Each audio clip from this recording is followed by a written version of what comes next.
आशा करती हूँ कि आप सब लोग की ट्रेडिंग जर्नी और इन्वेस्टमेंट जर्नी बहुत ही अच्छी चल रही होगी। चलिए बात कर लेते हैं कि मंडे में कैसे प्लान करना है, मंडे के ट्रेंड कैसे बनने वाले हैं, बैंक निफ्टी और निफ्टी कैसे सेंटीमेंट हमें मंडे में दिखाने वाले हैं। अब देखिए, मैंने यहाँ पर बताया था कि बुल और बियर की इसमें फाइट हो रही है, जैसे कि आपने मेरे थंबनेल में देखा होगा।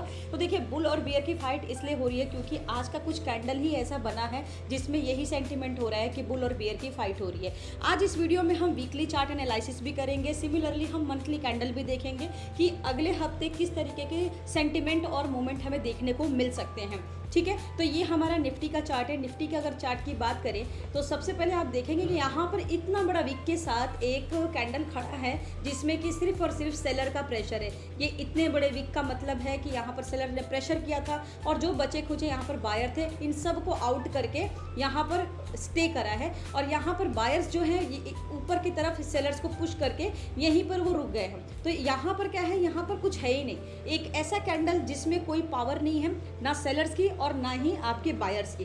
देखो, अगर इस तरीके से कुछ कैंडल बनता है तो इसका मतलब ये होता है कि बुल और बियर की फाइट हो रही है। इसलिए क्योंकि विक जो है हमारे बियर्स की ज़्यादा बड़ी है और बुल की थोड़ी सी है। यहाँ पर मतलब ये वाली जो विक है छोटी है और बीच में जो है आपको बिल्कुल भी यहाँ पर कलर नहीं दिख रहा होगा, ना रेड ना ग्रीन।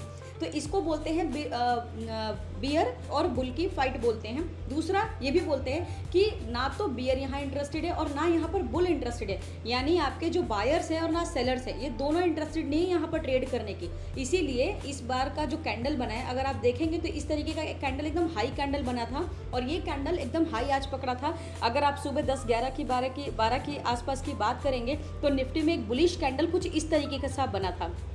बट ये नहीं पता था कि मार्केट का एंड होते होते ये पूरा का पूरा जो बायर्स है, यानी किसी ने अगर कॉल लेकर होल्ड किया होगा उसकी तो प्रॉफिट हुई होगी, बट अगर उसने होल्ड करके छोड़ दिया होगा पूरे दिन के लिए तो पूरा जीरो में कन्वर्ट हो गया होगा।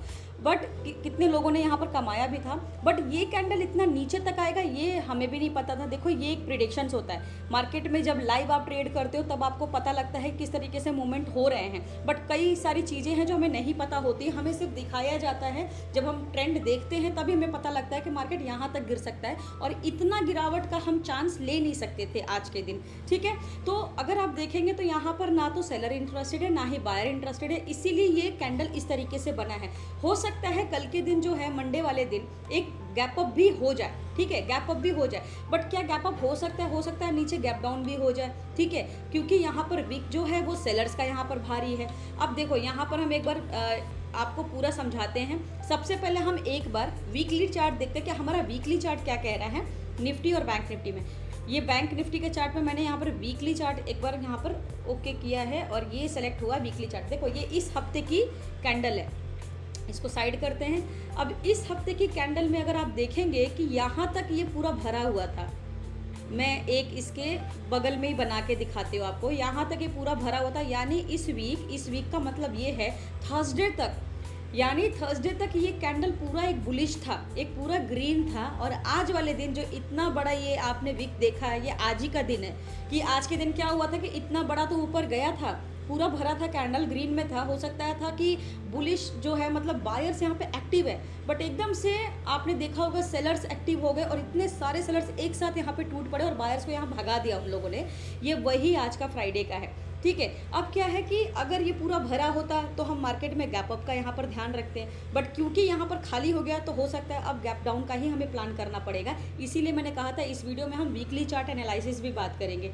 ठीक है, अब एक बार मैं इसको यहाँ पर डिलीट करती हूँ और एक बार चेक करते हैं कि मंथली कैंडल क्या कह रहा है, क्योंकि देखो मंथली कैंडल भी देखना ज़रूरी होता है और मई का मंथ स्टार्ट भी हो गया। तो अगर आप देखेंगे तो ये हमारा मंथली कैंडल है, इसको मैं साइड करूँ, ये हमारा मंथली कैंडल है। मंथली कैंडल पूरा वीक है, जो आज का आपका डे कैंडल है सेम मंथली कैंडल बना है। और इसका मतलब यही है कि अब मार्केट में करेक्शन आना स्टार्ट हो गया है, और वो हो सकता है करेक्शन आपका 23,830 या लास्ट हो सकता है 23,562 का एक करेक्शन, यानी कि ये वाला लेवल आपको देखने को मिल सकता है। मैं यहाँ पर आपको मार्क करती हूँ, ये मुझे लगता है ये वाला करेक्शन आपको नेक्स्ट वीक तक देखने को मिल सकता है। जो ये कैंडल बता रहा है मंथली, उसका मतलब यही है कि मार्केट वो नीचे गिराना चाहता है। अब यहाँ पर डे कैंडल पे ही बात करेंगे मंडे के सेंटीमेंट के लिए। तो आप यहाँ पर डे कैंडल सेलेक्ट कर लीजिए इस तरीके से। यही सेम कैंडल आपने मंथली कैंडल भी देखा होगा, यानी पूरे महीने में बायर्स और सेलर्स सिर्फ फाइट करे हैं कोई भी यहाँ पर किसी का भी पड़रा भारी नहीं था। अप्रैल की मंथ की बात करें तो सिर्फ और सिर्फ लड़ाई हुई है, बट कोई भी यहाँ पर हैवी नहीं था, किसी पर भी कोई हैवी नहीं है, ठीक है। अब ये आज का डे कैंडल है, सेम ये कैंडल भी यही बोल रहे हैं, बायर्स और सेलर्स की यहाँ लड़ाई हो रही है, बट यहाँ पे कोई भी इंटरेस्टेड नहीं है ट्रेड करने, कोई इंटरेस्टेड नहीं है, ना तो सेलर चाह रहा है नीचे गिराए, ना तो बायर चाह रहा है ऊपर उठाए, इसीलिए इसमें कोई भी पावर नहीं दिख रहा है। बट ये हो सकता है कि इन 2 दिनों में हमारे जो FIIs है, जो DIIs है, उनकी एक्टिविटी से मार्केट में एक आपको डाउन ट्रेंड या एक आपको अप ट्रेंड में देखने को मिल सकता है। यहाँ से हम नीचे की ही बात करेंगे, क्योंकि मुझे ऐसा लगता है कि सेंटीमेंट ओवरऑल देखा जाए तो मंडे से अगले हफ्ते का मुझे लगता है सेंटीमेंट वीक है, और हो सकता है मार्केट में गिरावट आपको देखने को मिले।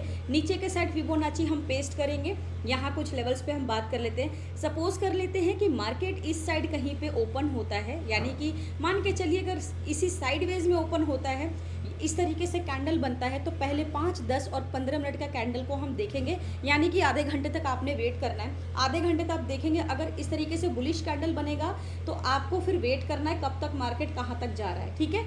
अब ये मार्केट अगर बुलिश बनेगा तो फिर ये अच्छा खासा आपका 24,776 के आसपास को क्रॉस कर सकता है, बट मुझे ऐसा लगता है कि अगर यहाँ खुल जाता है तो फिर ये वाला लेवल सबसे पहले आप इस कैंडल की हाई को पकड़ेंगे। हाई इसका रहेगा 24,590 के आसपास का। अगर यहाँ पे सस्टेन करके ऊपर की तरफ चढ़ाई करता है, फिर ये मार्केट आपका अप ट्रेंड में आपको दिख सकता है मंडे में, फिर 24,700 नहीं, फिर हो सकता है 24,800 900 के आसपास भी आपको मार्केट में मंडे के दिन दिख जाए।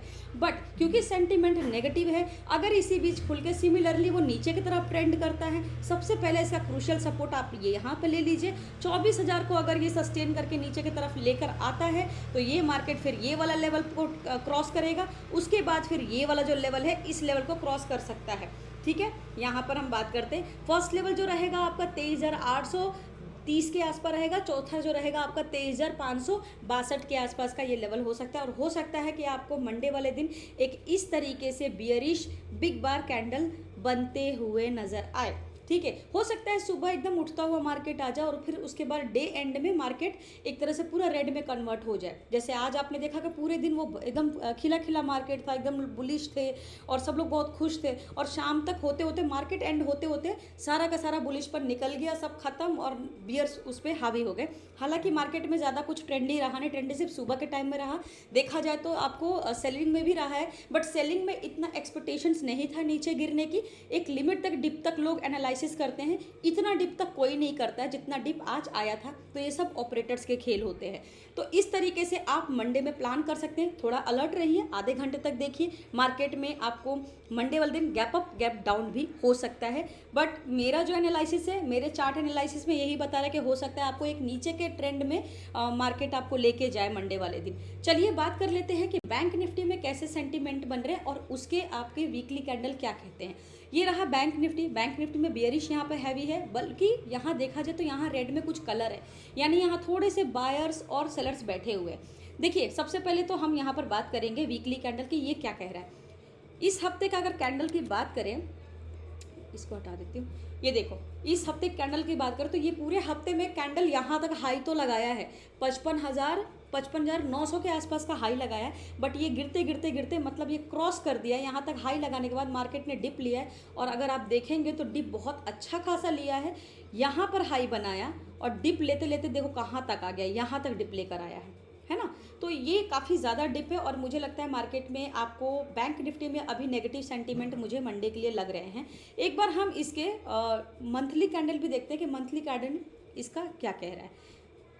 ये इसका मंथली कैंडल है, और ये साफ यहाँ पे दर्शाता है कि ये अब गिरने वाला है। ये अगर आप देखें, क्योंकि बैंक निफ्टी में पहले से एक हाई बन चुका है। जब भी मार्केट हाई बनाता है और एक 52 वीक्स हाई यानी कि लाइफ टाइम हाई बनाता है, तो करेक्शंस करने में नीचे ज़रूर जाता है। मुझे तो इसका करेक्शन थोड़ा सा डरावना लग रहा है, क्योंकि इसका करेक्शन मुझे लगता है कि जब यहाँ हाई बनाए, एक यहाँ पर रेड कैंडल मंथली ये बताता है कि हो सकता है करेक्शन यहाँ तक आ जाए, और ये करेक्शन आपका 53,070 तक के आसपास का आ सकता है। तो अगर सेंटीमेंट देखा जाए तो मुझे लगता है मई का मंथ एक नेगेटिव मंथ हो सकता है। चलिए अब हम डे कैंडल पे ही बात करते हैं। यहाँ पर हम डे कैंडल ले लेते हैं, और यहाँ पे अब हम अपने फिबोनाची ड्रॉ करेंगे, और हम सारे नीचे के लेवल्स का यहाँ पर आपको ब्रीफ करेंगे। तो यहाँ पर आपने फिबोनाची लिया और इसको आपने नीचे की तरफ पेस्ट कर दिया, और ये रहा मेरा सेंटीमेंट। अब मुझे क्या लगता है, देखो मार्केट में इसमें देखो इतना बड़ा वीक है, ये वीक जो है ये सेलर का है, ठीक है। हालांकि यहाँ नीचे बायर भी बैठा था बट बायर ज़्यादा इंटरेस्टेड नहीं है, ऑलरेडी यहाँ पर सेलर बहुत ज़्यादा बैठे हैं और ये कलर में भी है, यानी कि यहाँ पर अभी बायर्स बैठे हैं, सेलर्स हावी है। मार्केट में हो सकता है मंडे के दिन आपको यहाँ पर एक गैप डाउन दिख जाए और वो गैप डाउन मुझे लगता है कि हो सकता है 54,590 के आसपास को आके रिस्पेक्ट करे। ये वाला लेवल अगर मान के चलो कि 54,500 450 550 के बीच में अगर यहाँ पर रिस्पेक्ट करता है तो मुझे लगता है यहीं पे सस्टेन करके कुछ पल बिता के मार्केट नीचे ले आएगा। पहला लेवल जो उसका क्रॉस कर सकता है 53,980 के आसपास, 80 से 90 के बीच 53,980 और 990 के आसपास का हो सकता है। सेकेंडली अगर यहीं पे सस्टेन करा, कंसोलिडेशंस करके सस्टेन करा, नेक्स्ट लेवल आपका ये वाला हो सकता है। ये ले लो, चाहे आप ये वाला ही ले लो, यही मेन ले लो, क्योंकि ये मेन मैंने क्रुशियल यहाँ पे लगाया है। एक सपोर्ट है वो है आपका 53,079 का, मतलब 53,080 के आसपास का। यहाँ से नीचे गिरा तो आराम से आपको 53,080 आपको मिल जाएगा, ठीक है। क्योंकि बैंक निफ्टी का मुझे सेंटिमेंट नेगेटिव दिख रहा है, इसलिए मैं यहाँ पर आपको बता रही हूँ कि मुझे नेगेटिव लग रहा है और यहाँ गैप डाउन का मुझे एक संकेत मिल रहा है। अगर मार्केट यहीं पर नेगेटिव खुल के यहाँ पर कंसोलिडेशन करके रिवर्स कर दे तो रिवर्स कर दे तो इस बीच आप ट्रेड ना करें। रिवर्स करें तो सबसे पहले इस लेवल पे आने दें 55,422। अगर यहाँ पर रिवर्स करके 55,422 पे सस्टेन करता है, यहीं पे रुकता है, तब ये अप ट्रेंड में जा सकता है। और उसके बाद फर्स्ट लेवल इसका रहेगा जो है आपका 56,070 का, और उसके बाद फिर ये ऊपर का लेवल आएगा आपका 56,530 का, ठीक है। फिर हम ऊपर की तरफ प्लान कर सकते हैं। मंडे में बैंक निफ्टी नेगेटिव लग रहा है, सिमिलरली निफ्टी भी मुझे नेगेटिव ही लग रहा है, बट निफ्टी के अलग सेंटीमेंट बन रहे हैं, बैंक निफ्टी के मुझे डिफरेंट सेंटीमेंट बन रहे हैं, ठीक है। तो इस तरीके से अगर आप प्लान करेंगे तो ये लेवल्स आप मार्क कर लेंगे तो आपकी ट्रेडिंग में बहुत ज़्यादा सपोर्ट करेगा। कुछ लेवल्स आपको हमेशा मार्क करने चाहिए, अपने सपोर्ट और रेसिस्टेंस पे ही काम करना चाहिए। सपोर्ट रेसिस्टेंस हमेशा आपको अपना मार्क करना चाहिए, और जब लगे आपका सपोर्ट पे, वो आपकी स्ट्रैटेजी के हिसाब से सपोर्ट पे मार्केट रुका है और वहाँ से अगर आपको लगता है कि यहाँ से अब आपको ट्रेड लेना चाहिए तो आप अपनी स्ट्रैटेजी पे बने रहें। ट्राई करें, अपनी स्ट्रैटेजी को बिल्ड करें और ट्राई करें कि 70 से 80% आप अपनी स्ट्रैटेजी पे एक्यूरेट हो, राइट। तो इसको मैं एक बार यहाँ पर डिलीट कर लेती हूँ। चलिए एक बार हम यहाँ पर FIS का डेटा देखते हैं कि FIS का डेटा अभी क्या क्या रहा है। देखिए FIS का डेटा में यहाँ पर पॉजिटिविटी आ रहा है। एक बार देख लेते हैं कि 30 तारीख का ये डेटा है, अभी जो है हमारा 2 मई का अपडेटेड नहीं है। इस पॉजिटिविटी पे मत जाइए, या हो सकता है इस पॉजिटिविटी का भी असर आपको देखने को मिल सकता है, बट क्योंकि ये 30 तारीख का हमारा FIS का डेटा है, ये 30 तारीख का जो हमारे FIS इंडेक्स ऑप्शन पे जो यहाँ पे खरीदारी की थी हमारी FIIs ने, वो आज आपने निफ्टी में देखा था कि निफ्टी में एक पिक लेवल तक आज ऊपर मार्केट गया था, एक ट्रेंडी मार्केट आज बना था, और उसके बाद सेकेंड हाफ से जैसे ही मार्केट ने रिवर्स करा तो ये FIIs का ही असर था। FIIs का यहाँ पर असर आज हुआ है मार्केट में। अब देखते हैं कि अगर 2 मई को, यानी आज के दिन, आज या इस वीकेंड में अगर FIIs यहाँ पर एक्टिविटी करते हैं और अगर नेगेटिव में होता है तो आप समझ जाएंगे कि फिर मार्केट में आपको एक डाउन ट्रेंड देखने को मिल सकता है। और अगर खरीदारी यहाँ से डबल हो सकती है, इस वीकेंड में अगर हमें खरीदारी यहाँ से डबल देखने को मिलती है तो मार्केट में फिर आपको एक गैप अप और एक ट्रेंडी मार्केट आपको देखने को मिल सकता है। तो इसीलिए FIS का डेटा भी देखना बहुत ज़्यादा ज़रूरी होता है। तो अगर आपको मेरा वीडियो अच्छा लगा तो प्लीज़ मेरे चैनल को लाइक शेयर सब्सक्राइब करें, मुझे सपोर्ट करें। धन्यवाद।